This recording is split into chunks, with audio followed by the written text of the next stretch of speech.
I got off a 12-hour EMT shift, needed a shower and sleep, and I only stopped at my building to grab clean scrubs before driving to my girlfriend's place. I'm the one in our friend group with the spare keys because I handle emergencies, and my plan was simple: in out, gone in 5 minutes. My hands still reeked of sanitizer and cheap latex. My head kept replaying the last call, that flat beep, and the family asking if we did everything. I was cooked. I just wanted clean scrubs and a real shower, not my building's lukewarm trickle. The elevator dropped me on my floor, and the hallway hit me with burned popcorn stink, but sharper, like scorched plastic. I remember thinking somebody ruined a snack and walked away like an asshole. I kept moving because I didn't have energy for another neighbor crisis, and I didn't expect my own door to be the crisis. My door looked normal. Deadbolt still turned the way I left it. No stratzes, no splintered frame, no boosted trim. I slid my key in, turned it, and the latch moved, but the door didn't. It pushed back like somebody had planted a foot behind it.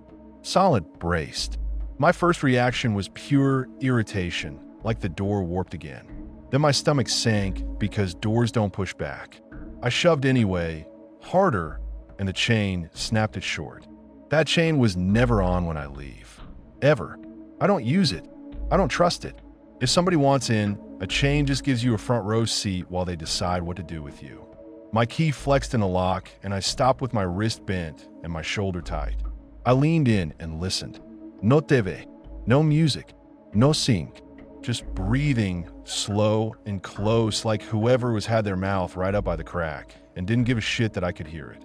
That breathing wasn't frantic. It wasn't hiding. It was calm, like they had time. Like they were waiting for me to talk so they could answer from the other side. I didn't announce myself. I didn't say hello. I backed up one step at a time, keeping my eyes on that thin gap like it could widen on its own. My hand went to my belt out of habit, searching for gear that wasn't there. Then I felt stupid. All I had was my phone and my tired body. I texted my neighbor across the hall because he's always awake and always in somebody's business. I typed, "Call 911. Someone's in my apartment. Don't open your door." My thumb shook so bad I misspelled my unit number, fixed it, hit send, and felt this flash of humiliation because I'm trained to walk into chaos, and now I was begging a neighbor to move his ass. Inside, I heard a soft scrape, like fabric or a shoe sliding on hardwood. Then the chain went slack for half a second, like hands tested it, lifted it, learned it. That tiny sound made my skin crawl more than any crash would have. Then my kitchen light clicked on. Clean click, warm spill across the floor. I stared through the gap and saw a sliver of my living room. Couch cushions stacked on the floor like a barricade. Hall closet gaping open. Shoes lined up by size like a store shelf. I don't do that. Nobody who lives alone does that unless they're showing off. I didn't step closer. I didn't want my fingers in that crack. I held my phone low and turned the flashlight on, trying to bounce light off the floor inside, trying to catch a shadow.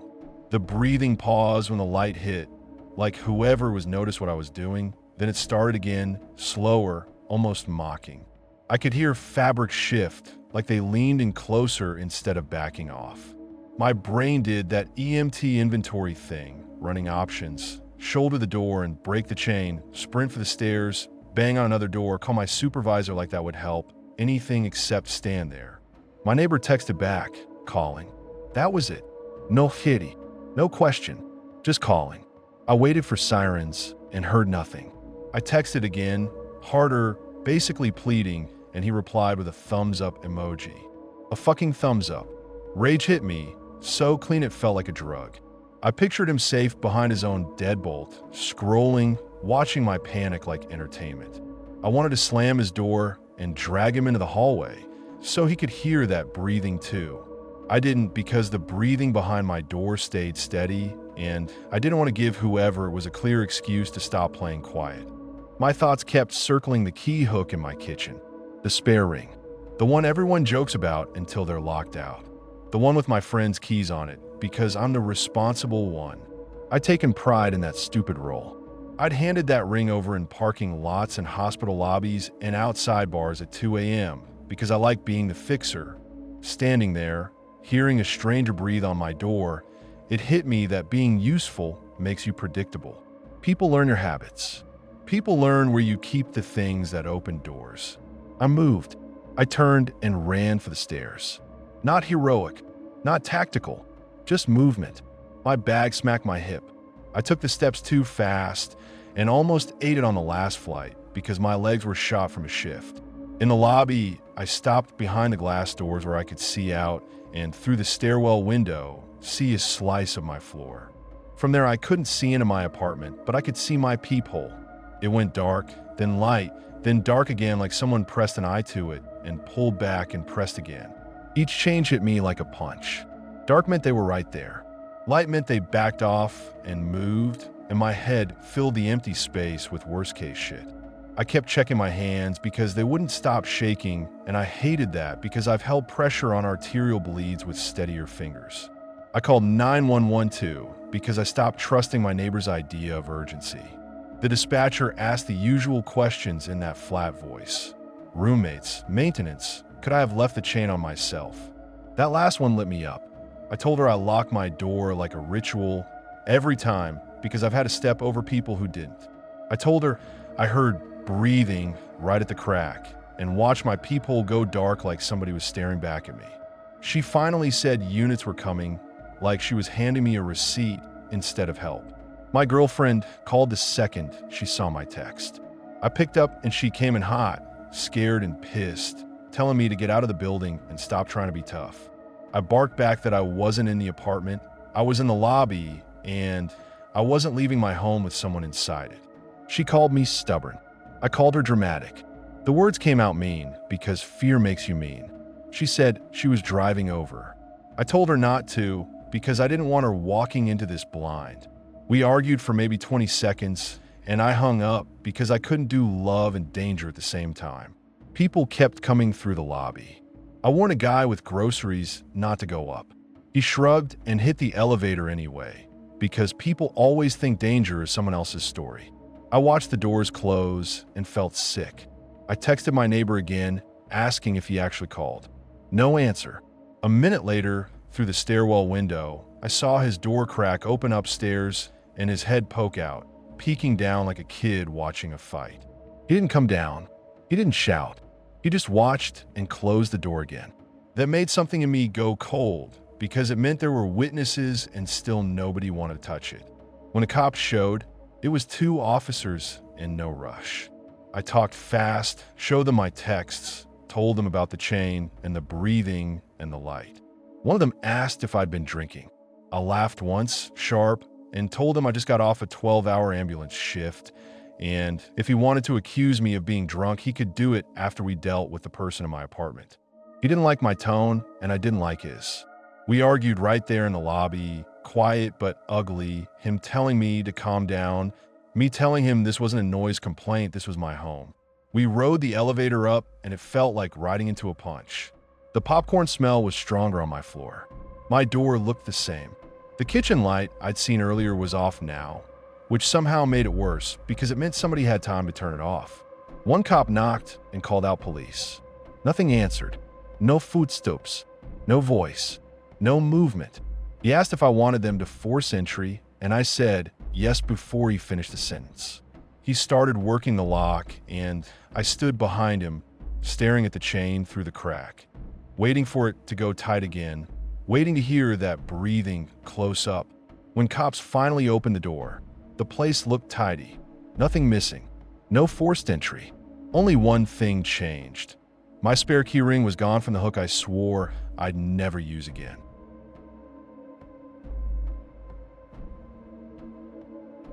I took a temp gig wiping old laptops for a small accounting office because rent jumped and I needed cash fast.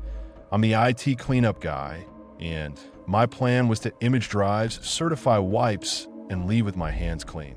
The place had that fake security smell, locked door, a sticker that said CCTV, a shred bin in the corner, and then a front desk lady who handed me a visitor badge without even asking my last name.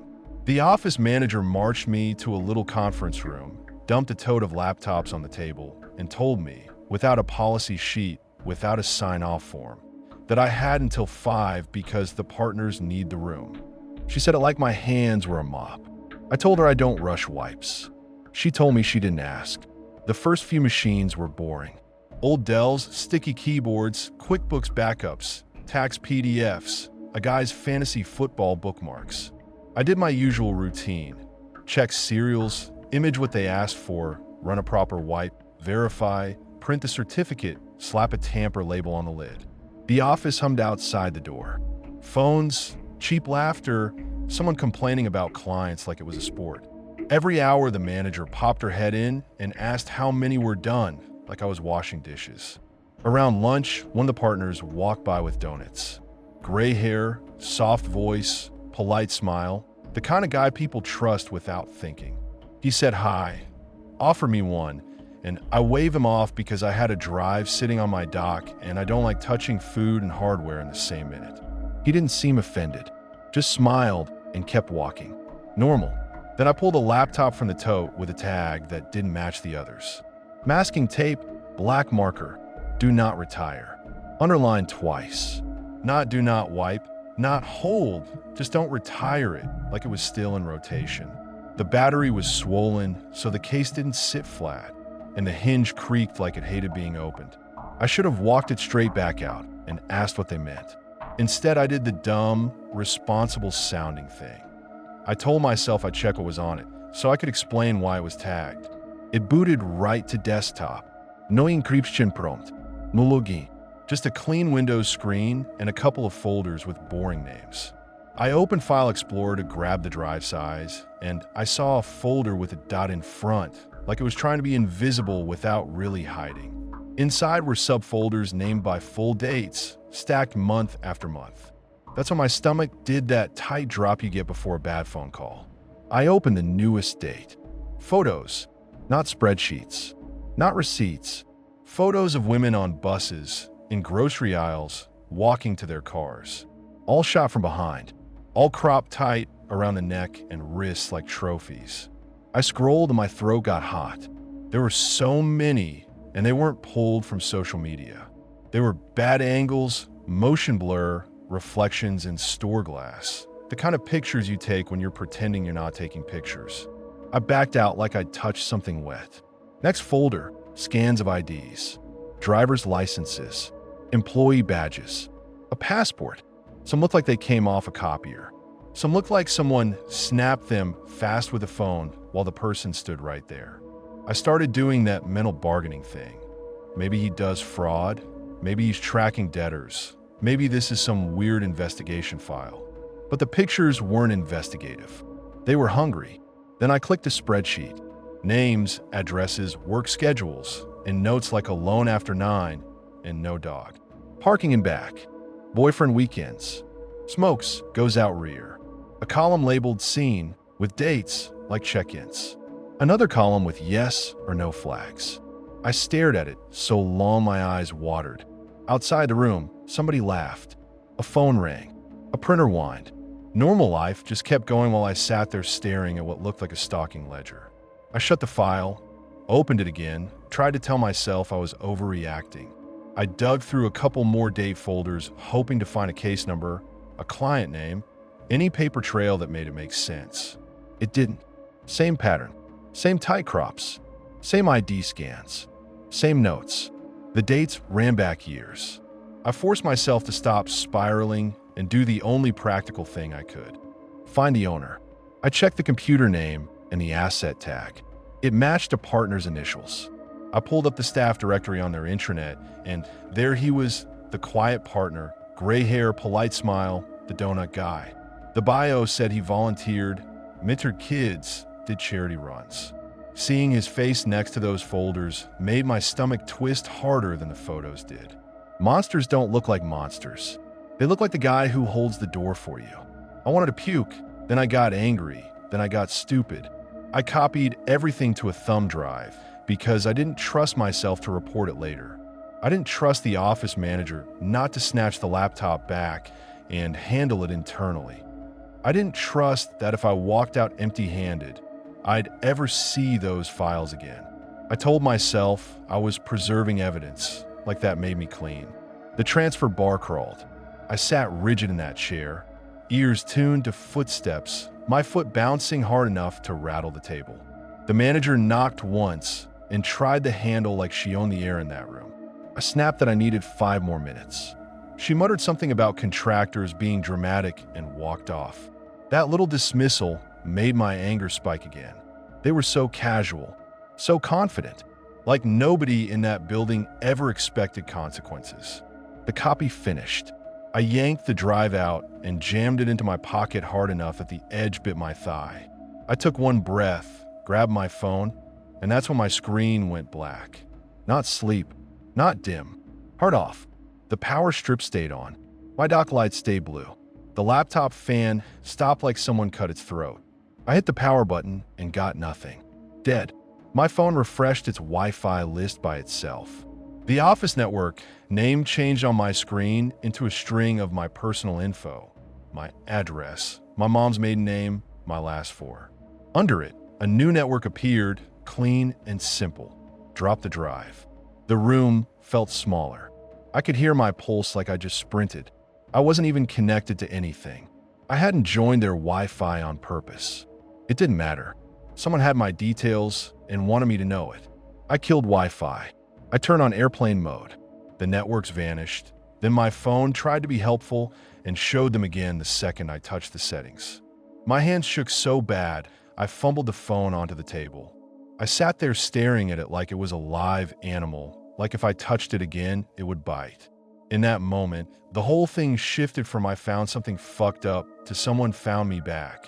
I didn't know if it was the laptop phoning home, some remote management tool, a hidden hotspot, or just a guy who'd been watching the door and had time to do whatever he wanted the second I plugged in.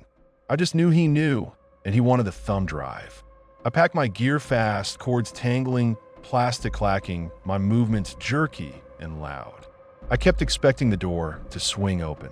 I pictured the donut guy's polite face filling the doorway, voice calm, hands empty, telling me to sit back down and talk. I hated that my brain went there because it meant part of me believed he could talk his way out of anything. The scarier part was believing he wouldn't need to. I opened the door and walked into the hall without trying to act normal. The office manager saw me and stepped into my path, already starting a rant about time cards and not just leaving. I didn't stop. I told her, through my teeth, there's something on a partner's laptop that needs the police. She blinked like I'd sworn at a priest, then snapped back that I was not accusing anyone in her office and I was not taking company property. She grabbed my arm like she could physically keep me there, nails digging in. I yanked free and told her to keep her fucking hands off me. People looked up over their monitors. Nobody moved. That part still makes me sick. I walked out without clocking out. I didn't go to the back lot. I went out the front into the bright afternoon like I was trying to wash the building off me. My phone stayed dead. I kept my eyes on windows, on reflections, on the way people behind me moved. Every time someone came up fast, my muscles clenched like I was about to get hit. I reached into my pocket once, just to touch the thumb drive and reassure myself it was real. I felt it there. Hard little rectangle. I remember that clearly, because it's the last moment I felt any control. I told myself I'd get to my car, drive straight to a precinct, hand it over, make a statement, wash my hands, go home. I told myself that like it was a plan and not a prayer. 2 blocks away, I felt my pocket go heavy. The thumb drive was gone. My backpack zipper was still closed.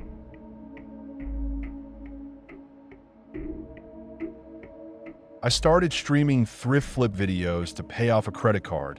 I'm not famous, just consistent. And my plan was to post twice a week, ignore creeps, and keep my real name off everything. I filmed with my phone jammed against a stack of books, hands in frame, face out. I'd come back from a flea market with a busted lamp or a coat that reeked like somebody's garage, toss it on my kitchen table, and work it until it looked sellable. Sand, stitch, paint, pack, ship. The money wasn't huge, but it made the card balance move, which felt like oxygen. I kept the account clean on purpose. No last name, no shots of my building. I never said what city, just Midwest. I thought I was being careful. The first messages didn't look like threats. They looked like the nosy, too friendly crap you get when people think the internet is their neighborhood. It began with helpful DMs. What neighborhood I'm in, what time the flea market opens, which aisle I like. Normal questions, except they always arrived right after I posted and the phrasing repeated. Just trying to help you stay safe out there. Someone like you shouldn't be alone in that lot. It read like concern, but it sat in my gut like a warning. I blocked one account, and 5 more appeared with the same rhythm. Same polite little commas. Same someone like you. They'd ask a question I hadn't answered, then follow it with a sentence that told me they already knew the answer. Parking on the north side is smarter. Your stairwell light is out again. I didn't reply. I screenshotted. I told myself it was a bored troll. Then a package arrived with no return address. A used lipstick snapped in half, wrapped in a receipt from my local pharmacy. Not random. The exact pharmacy 2 blocks from me. The receipt had the date circled 2 days before, like they wanted me to do the math. I stood in my doorway with gloves on, bagged it, and called the pharmacy like an idiot, asking if they could check cameras. The kid on the phone sounded half asleep and told me he couldn't without a manager. I hung up and felt stupid for trying to solve it like customer service. Next day, a second package, this time a cheap door wedge and a printed photo of my apartment hallway. My hallway, my floor pattern, my neighbor's welcome mat, the dent by the fire extinguisher case. The angle was low, like someone crouched where my peephole can't see. After the second package, I stopped touching my own doorknob barehanded. I wiped it like that mattered. I taped a thin strip of paper across the edge of the door before bed to see if it moved. I marked the hinge screws with pencil. I asked my neighbor if she'd seen anyone on our floor. She said nope, too fast, like she didn't want my problem to become her problem. I bought a cheap motion camera and aimed it through the peephole. The second night, it caught a gloved hand sliding along the wall at knee height, slow, then shoe stopping right outside my door. No face, just the hand and the paws. I marched downstairs and cornered the super. He shrugged, said nobody had been on my floor. Then he looked at the photo and his face pinched before he smoothed it back out. He told me to stop leaving my life online. I told him to fix the damn door latch in the lobby. He said he'd put it in the queue like I was asking for new paint. I changed usernames. I tightened privacy. I scrubbed old videos. I stopped filming near windows. I moved my table to a blank wall and bought blackout curtains. It didn't matter. The DMs kept coming, but meaner now, like the polite mascot board. My comments filled with my address in pieces, like a puzzle they were daring people to solve. One account typed the street name without a number. Another typed the number without the street. Someone else dropped my zip code like a wink. I deleted and blocked so fast my hands cramped. I reported them. The platform sent those dead-eyed auto replies about community guidelines. I watched my own comments section like it was a crime scene. Refresh, delete, block, refresh again. I missed one thread and saw strangers start guessing the missing parts like it was a game show. I begged the platform to lock the video. They told me to adjust my settings like I hadn't been doing that for weeks. I flipped my account private for an hour, then public again because going private kills sales. That's the bind nobody talks about. You either eat the fear or you eat the bill. I ate both until I started gagging.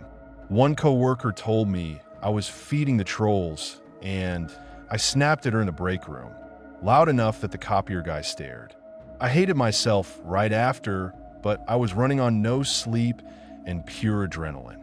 Every time my phone buzzed, I felt my stomach drop like my body knew before my brain did. Work turned into a minefield. After HR, I felt eyes on me like I'd done something dirty. My manager stopped joking with me. If a donation bag went missing, I got asked. I started taking photos of everything I touched like I was building my own defense file. I emailed the platform support and got a canned response telling me to block and report. I replied with the word package in all caps and attached the hallway photo.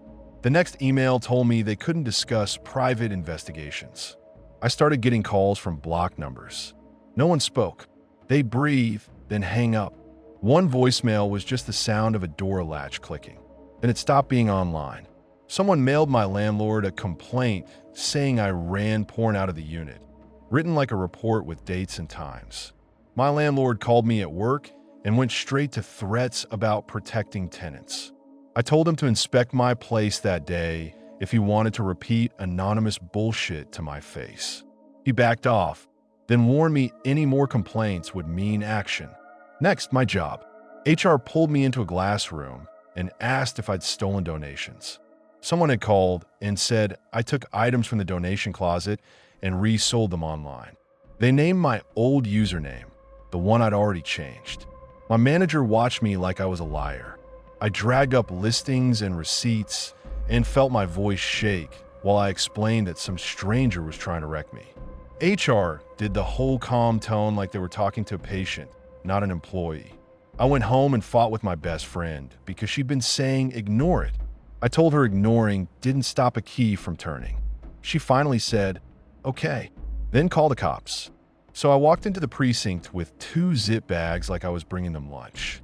Lipstick, door vetch, photo, screenshots. The officer glanced at it for about 10 seconds total and asked if anyone had actually threatened violence. I said the wedge, and the hallway photo felt like a threat. He said feel wasn't a statute. He told me to change my locks and contact the platform. After the police brushed me off, I tried to make my own plan. I walked the block and counted cameras, noted which corners stayed dark. I asked a locksmith what a copy of my building key would cost. He didn't ask why. He just said, depends who has access. I fought with my landlord when he wouldn't let me add a second lock to the building door. He said it was against policy. I said his policy was how strangers got in. He told me I was hysterical. I called him a lazy piece of shit and left. I changed my locks anyway. I paid a locksmith in cash. He drilled out the deadbolt, put in a new one, tested it, and left. I bought a door brace bar and a peephole camera. I started sleeping with my phone in my hand. Every hallway sound turned into a full-body flinch. I tried to keep posting because bills don't care about fear, but the camera started feeling like a weapon pointed back at me. I stopped going to the flea market alone. I stopped taking trash out after dark. I started checking the lobby mirror for someone behind me. The messages shifted again. Less questions, more statements. New lock looks nice. Curtains don't help when you turn on the kitchen light. I ripped through my archive at 3 in the morning, sweating, hunting for whatever clue I'd left. I couldn't find it. That made it worse. It meant they didn't need my help anymore. Another note from my landlord showed up, this time noise complaints, power tools late at night. I sanded furniture, sure, but never past 8. I went to his office and got loud. I didn't threaten him. I just refused to be small. He told me, flat, to move out if it was a problem. I finally scrubbed everything and went dark. I didn't just log off. I nuked it, deleted the account, deleted the backup, deleted the email tied to it. I pulled my listings down and shut off the whole hustle like it was contaminated. I sat on my couch staring at my blank phone and kept waiting for relief to hit. That should have been the end. 3 nights later, my doorbell rang at 2:13 a.m. The camera showed nobody. I checked the mat anyway. A single key sat there, clean and new, with a tag that said, "Now you can stop locking it."